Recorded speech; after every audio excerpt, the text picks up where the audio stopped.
En visite en Belgique, le président de la République Alassane Ouattara a été reçu par le Premier ministre belge Yves Le Terme.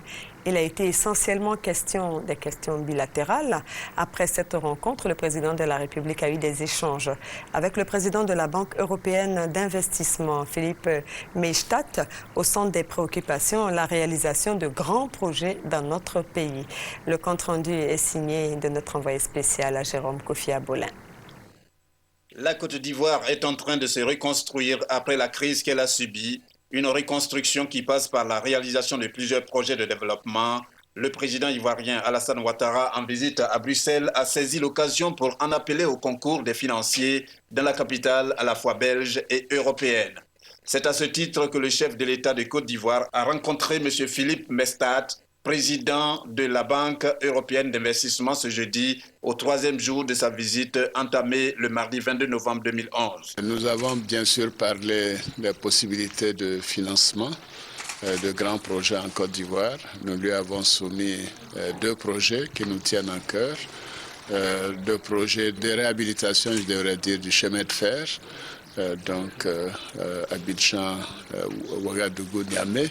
Et nous avons également parlé de la possibilité de faire le port de San Pedro. Nous lui avons dit également que nous avons un grand projet en perspective, c'est le barrage de Soubré, qui demande un demi-milliard de dollars, même d'euros d'investissement. La Banque européenne d'investissement est intéressée par des projets de ce genre. Bien sûr, il faut que les dossiers soient en règle et que les conditions requises par la banque soient respectées.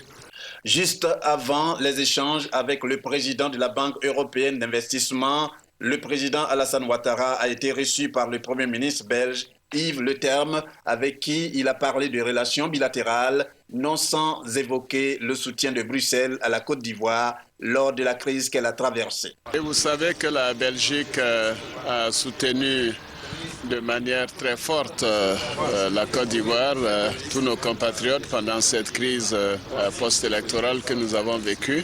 Je venais donc saluer M. le Premier ministre, les vice-premiers ministres et les ministres du gouvernement pour leur dire toute notre gratitude et aussi pour le rôle que le Conseil européen, l'Union européenne ont joué, le rôle politique, le soutien financier de l'Union européenne et pour leur dire que la Côte d'Ivoire et la Belgique sont des pays amis et nous voulons renforcer cette amitié. Et le président Alassane Ouattara d'exprimer ensuite sa joie pour cette visite à Bruxelles, une visite dite très importante en ce sens qu'elle va contribuer au renforcement des relations entre les deux pays.